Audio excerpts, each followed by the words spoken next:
Interesting था कि भाई ए किसी काम को 24 दिनों में कर देगा और बी किसी काम को 80 दिनों में कर देगा। तो हम यहाँ लिखते हैं कि ए ने किसी काम को कितने दिनों में किया है तो 24 दिनों में, और बी ने किसी काम को कितने दिनों में किया है तो 80 दिनों में। पहली बात 24 और 80 में यहाँ पर एलसीएम कितना आएगा तो आप यहाँ बोलेंगे सर देखो ये 8 का 3 गुना 8 का 10 गुना, यानी यहाँ पर हो जाएगा, ठीक है, तो 240 हम सीधा का सीधा लिख सकते हैं। ठीक है, 24 का यहाँ पर कितना 10 गुना और 80 का हमारा कितना हो जाएगा 3 गुना हो जाएगा। ये हमने यहाँ लिख दिया एलसीएम करके।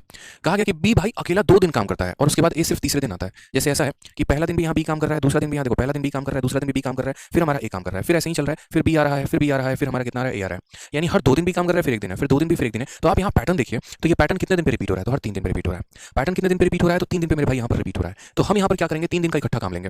ठीक है, तो 3 दिन में यहाँ कितना काम होगा तो बताओ, तो बोलोगे सर पहले दिन बी ने किया, फिर दूसरे दिन बी ने किया, फिर तीसरे दिन ए ने किया। तो पहला दिन बी करेगा 3 यूनिट, दूसरा दिन बी करेगा 3 यूनिट, तीसरा दिन ए करेगा 10 यूनिट, यानी 3 दिनों में कितना काम होगा 3 दिनों में हमारा 16 यूनिट काम मेरे भाई होगा। यहाँ पे समझ रहे हैं इस बात को। 3 दिनों में टोटल हमारा कितना काम होने वाला है 16 यूनिट होने वाला है। अब मैं यहाँ 16 को किससे मल्टीप्लाई करूँ कि टोटल 240 के करीब में पहुंच जाऊँ। तो यहाँ पर मैंने देखा कि यार 240 को है ना हम लोग 16 से भाग करके देख लेते हैं, कट गया तो बहुत अच्छी बात है, नहीं कटा तो कोई दिक्कत नहीं। 16 का 1 गुना 16 80 5 बार में यानी 15 बार में, बहुत अच्छी बात है यार, ये तो कट गया। तो हमने यहाँ पर क्या कहा, हमने कहा 3 दिनों में 16 यूनिट काम, इसे हम 15 से गुना करेंगे। तो 15 से गुना करेंगे तो कितना हो जाएगा 240। तो हमें इधर भी किससे गुना करना पड़ेगा 15 से गुना करना पड़ेगा, और 15 × 3 हमारा कितना हो जाएगा 45 दिन, यानी 45 दिनों में ऑल्टरनेट के हिसाब से पूरा का पूरा जो काम है हमारा वो क्या हो जाएगा खत्म हो जाएगा भाई। ठीक है, बहुत